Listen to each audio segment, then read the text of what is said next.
E aí, pessoal, beleza?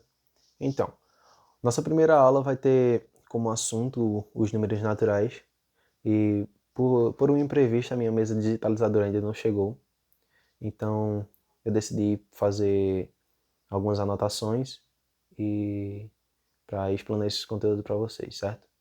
Então, bora lá ver esse conteúdo novo pra gente.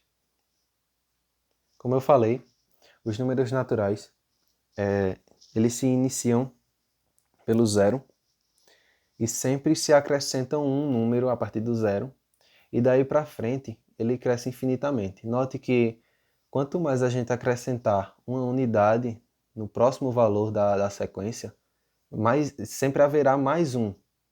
Ou seja, eu tinha o zero, acrescentei um, fui para um. Aí eu tinha um, acrescentei um, fui para dois. E assim sucessivamente. Quando eu tiver no 1 milhão e acrescentar um, eu vou ter 1 milhão e um. Beleza? Dessa sequência numérica, na matemática, sempre que tem uma sequência numérica muito grande e muito importante assim, nasce um conjunto de números.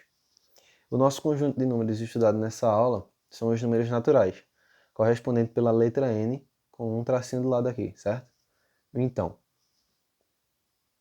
então, o conjunto dos números naturais foi um dos primeiros conjuntos a serem criados, pois, como nós vimos na nossa aula auxiliar, surgiu devido à necessidade do crescimento da agropecuária contar os animais das fazendas para não haver muitas perdas durante o pastoreio, certo? Então, o que consiste o conjunto de números naturais? Um conjunto é sempre denominado pelo seu símbolo, no caso dos números naturais o n, igual aí os seus valores entre chaves, ok? Conjuntos sempre são representados entre chaves. Então, o conjunto dos números naturais é n igual a 0, 1, 2, 3, 4, 5 e assim sucessivamente, certo? Mas, necessariamente, o primeiro conjunto criado foi esse aqui, n asterisco. Este asterisco quer dizer o quê? Esse asterisco, quando está acompanhando o símbolo de um conjunto, significa que está excluindo o número nulo nele, ou seja, o zero.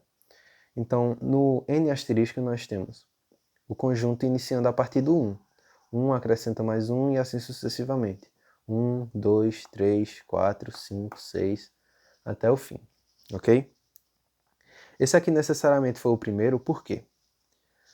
Quando se contavam os animais, não tinha como se dizer, não tinha necessidade de dizer que uma pessoa tinha 0 ovelhas. Simplesmente ele não tinha ovelhas, não tinha necessidade de contar, certo? Então o zero surgiu depois do que o 1, mas ele foi incluso nos números naturais devido a um consenso geral, ok?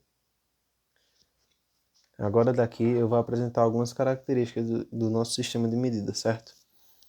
E para isso eu peço que vocês acompanhem na página 21 do nosso livro. Eu vou trocar a imagem agora pro livro da gente, para a gente continuar, ok? Então, agora aqui nós estamos com as características do nosso sistema e eu queria deixar uma ressalva de que vocês não se prendam a qualquer dificuldade sobre essas características agora, porque aqui é só falando por alto e ainda nós vamos abordar nesse capítulo ainda sobre cada um desses pontos especificamente, certo? Então vamos lá. No nosso sistema nós temos apenas 10 símbolos. O 1, 2, 3, 4, 5, 6, 7, 8, 9 e o 0. Será que isso seria uma limitação para a gente, para escrever números grandes ou escrever qualquer valor? E a resposta é não, pois um sistema com menos símbolos e tão completo quanto o nosso é o romano. Tem apenas 7 símbolos e, como eu disse, é tão completo quanto o nosso, certo?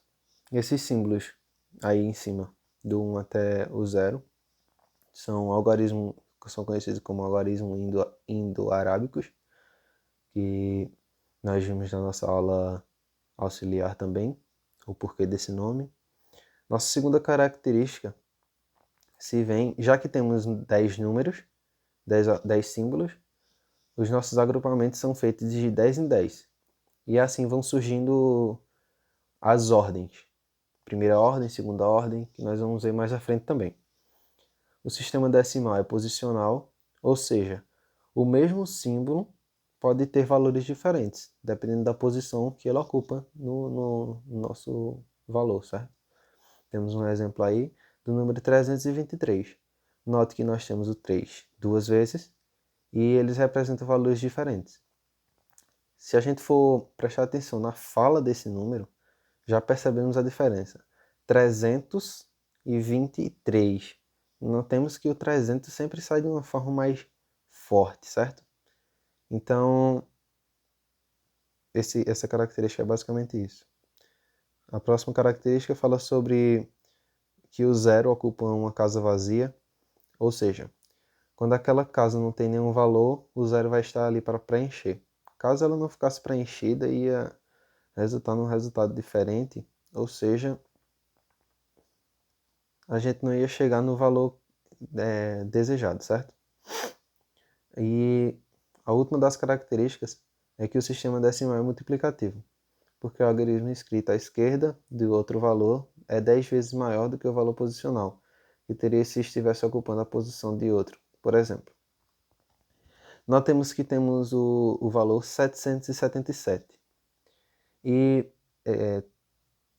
todos são o mesmo número, o 7, o mesmo algarismo, e todos eles têm algo em comum. Sempre o número à sua esquerda, diretamente à sua esquerda, é 10 vezes maior que ele. Ou seja, lendo ele da esquerda para a direita, o 7 nas unidades é o 7, o segundo 7 é o 7 das dezenas, no caso ele vale 70 unidades, e o 7 da extrema esquerda é o 700, que é 7 vezes 100, ou seja, 10 vezes maior que o seu diretamente à direita. Então, como eu falei, eu vou optar por vídeos mais curtos, porque eu sei da necessidade de cada um aqui e das dificuldades também com relação a acesso à internet. Então eu vou optar por dividir as aulas em vídeos curtos e essa foi nossa primeira aula sobre sistema numérico e números naturais, ok? Então até a próxima e tchau!